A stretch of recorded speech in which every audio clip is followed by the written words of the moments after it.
Halo semuanya, hari ini kita bakal menyelam ke dunia yang kelihatannya kecil, tapi isinya, wah penuh dengan strategi yang super cerdas, dan kadang-kadang, jujur aja agak aneh. Kita bakal bahas tuntas gimana cara serangga berkembang biak, dan kita juga akan bongkar misteri gimana beberapa dari mereka bisa nentuin jenis kelamin anaknya sendiri. Yuk, langsung kita mulai. Oke, kita langsung aja ke pertanyaan utamanya. Pernah kepikiran nggak gimana ceritanya seekor serangga bisa punya anak sendirian, tanpa pasangan? Kedengarannya kayak di film fiksi ilmiah ya. Nah, dalam pembahasan kali ini, kita bakal cari tahu jawabannya. Dan ternyata di dunia serangga, hal ini beneran terjadi dan super menakjubkan. Untuk bisa mecahin misteri tadi, pertama-tama kita harus paham dulu nih betapa beragamnya dunia reproduksi serangga. Percaya deh, trik mereka itu jauh lebih banyak dari yang kita kira. Nah, ini dia nih beberapa fakta singkat yang bakal bikin kita melongo. Coba bayangin, ada serangga yang bisa bikin salinan persis dirinya sendiri, kayak mesin fotokopi hidup. Terus ada juga yang bisa milih, anaknya mau lahir jantan atau betina. Dan semua strategi yang kedengarannya aneh justru jadi kunci kenapa mereka bisa sukses banget mendominasi planet kita. Keren kan? Jadi, gimana cara mereka melakukan semua itu? Ternyata jawabannya ada di dua jalur utama reproduksi. Yuk kita lihat gimana keduanya bekerja dan kenapa ini jadi penting banget buat mereka. Oke, kita bedah satu-satu ya. Di satu sisi ada reproduksi seksual. Ini yang kita semua tahu lah ya. Perlu dua induk, prosesnya lebih lama. Tapi keuntungannya besar, keragaman genetik. Ini penting banget buat adaptasi jangka panjang. Nah, di sisi lain ada reproduksi aseksual. Cuma butuh satu induk, super ngebut, dan hasilnya adalah klon yang sama persis. Ini strategi yang jitu banget buat menguasai satu wilayah dengan cepat.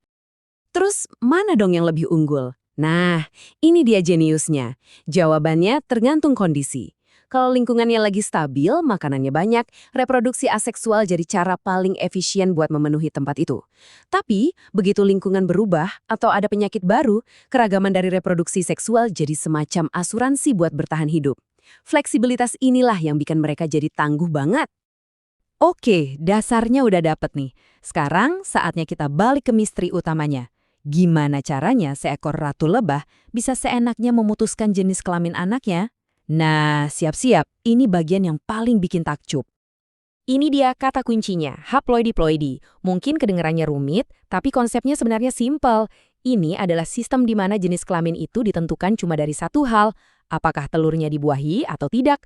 Sederhana, tapi dampaknya luar biasa. Dan ini juga yang jadi alasan genetik kenapa lebah pekerja betina itu jadi saudara super.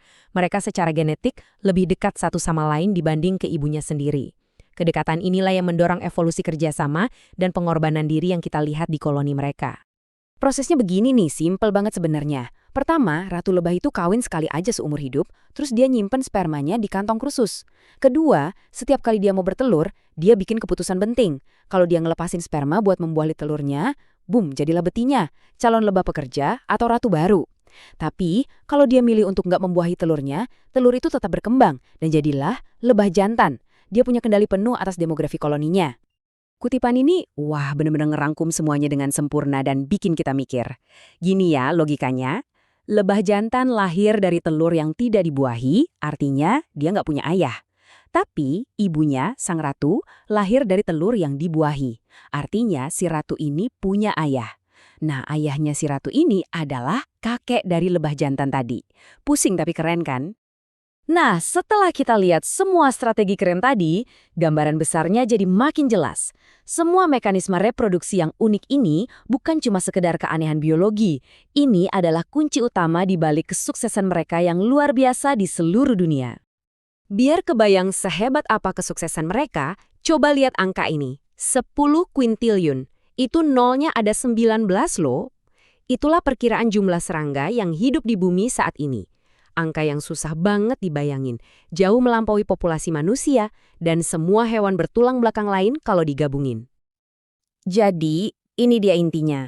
Kemampuan buat gonta-ganti antara reproduksi super cepat dan reproduksi yang menghasilkan keragaman, ditambah lagi kemampuan ngontrol populasi koloni kayak yang lebah lakukan, itu resep sempurna buat mendominasi dunia.